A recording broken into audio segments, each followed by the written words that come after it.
Hi guys, and welcome back to the Student Switchboard. In today's video I'm going to be giving a few tips if you are a master's student and you are about to pick the topic of your dissertation. Even if you're not a master's student, if you're an undergraduate student and you're going to have to do a dissertation next year and you're having to start thinking about it at the moment, this might be quite a useful video for you in terms of deciding what you're going to write about and getting started with your research. The first piece of advice that I would give you when you're deciding what you're going to write about for your dissertation is write about something that you feel passionate about. This is a project that you're going to have to work on for months on end, so it has to be something that you're going to enjoy. If you choose something for the sake of choosing maybe something very topical at the moment or something that no one's really studied before, but it isn't something that you actually have any interest in, not only is that probably going to come across in your writing, but it's going to make it a bit of a miserable process for you. Obviously there will be varying degrees of how passionate you are about your subjects. For me, I was ludicrously excited about mine because I wrote my dissertation on the impact of beauty blogs and online Twitter communities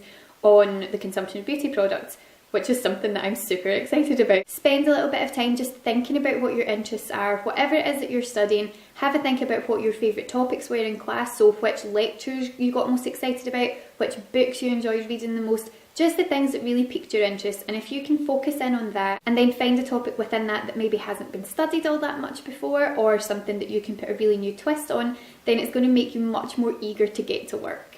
Yes, there are still going to be days when you get up and you sit at your laptop and you think, why can I not just stay in bed and watch another 6 episodes of something on Netflix and pretend that this isn't happening? But unfortunately, you've got to just get on with it, and that's going to be made a lot easier if you enjoy what you're writing about. Point number 2 is something that I kind of incorporated into that last one, but try and find a way to put a new spin on things. We're getting to a point now where so many dissertations have been written before that most things have been covered in one way or another. However, we're also at a point where technologies are advancing and, you know, the world is becoming smaller through technology. So there are always opportunities to find a new way to look at something. So if you're looking at a project that was maybe studied at a kind of global level, so it was something that looked at the way that people interact with website homepages, that's something that we read a report on. You could do that at a more localised level, so you could find out what happens within your kind of hometown or your home city. So this will require that you do quite a bit of preliminary reading before you kind of get kick-started with it,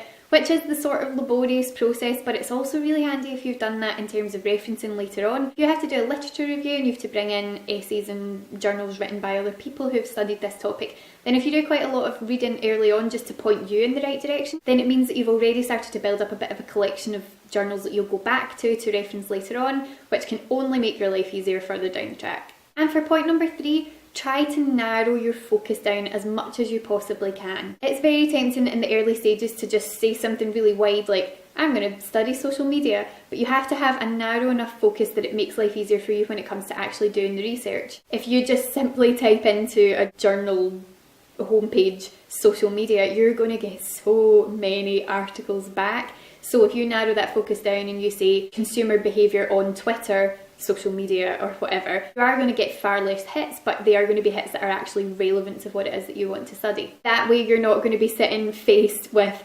2,000 articles to try and click your way through thinking, how on earth am I ever going to find anything relevant?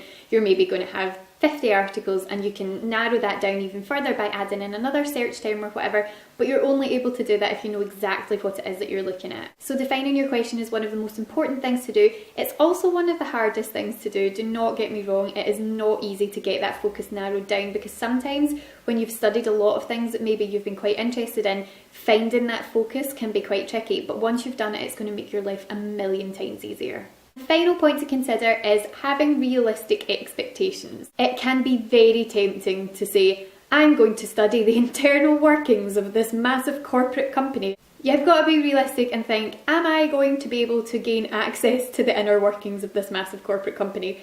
Sure, it would make a fascinating piece of work and it would probably be really fun to do, but knowing your limits in terms of the information that you're going to have access to is a really important thing to consider when you're getting started. Think about how you're going to get the information. If you need to have participants to answer questions for you, maybe in a focus group or an interview situation, think about how you're going to get access to these people. That does not mean that geography has to limit you. If you decide that you want to study American people's perspective on something, sure, it's going to make things maybe slightly trickier for you, but the internet is a wonderful thing and you can use things like Skype and SurveyMonkey or whatever. People can use online survey software to answer questions from anywhere in the world. So those things are okay, but do be realistic. If you need to have a sit-down focus group situation with a group of people and you've decided that you want to study Brazilians and you live in London, are you going to be able to do that?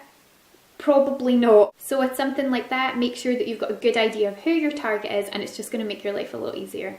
So that's it for my tips on deciding what you're going to write about for your dissertation. I really hope that this was useful. I know that it's coming up for the time of year at the moment that when I was in third year of my undergraduate, I had to start thinking about what I was going to write about for my dissertation in my fourth year, and when I was in my master's, thinking about what I was going to actually write for my dissertation later on that year. So it is that time of year coming up, and it's a bit of a scary time, but once you get your idea kind of locked down and narrowed down, it will make your life so much less stressful. So getting this kind of planned in advance can only make you feel better. So thank you so much for watching, guys. I really hope that you are having a lovely week, and I will be back again next Monday with another video. So thank you for watching, and I will speak to you again soon. Bye! So now that the review part of this video is over, I have some really exciting news. The lovely people at Icon Books have given me not one, but 2 copies of this study guide to give away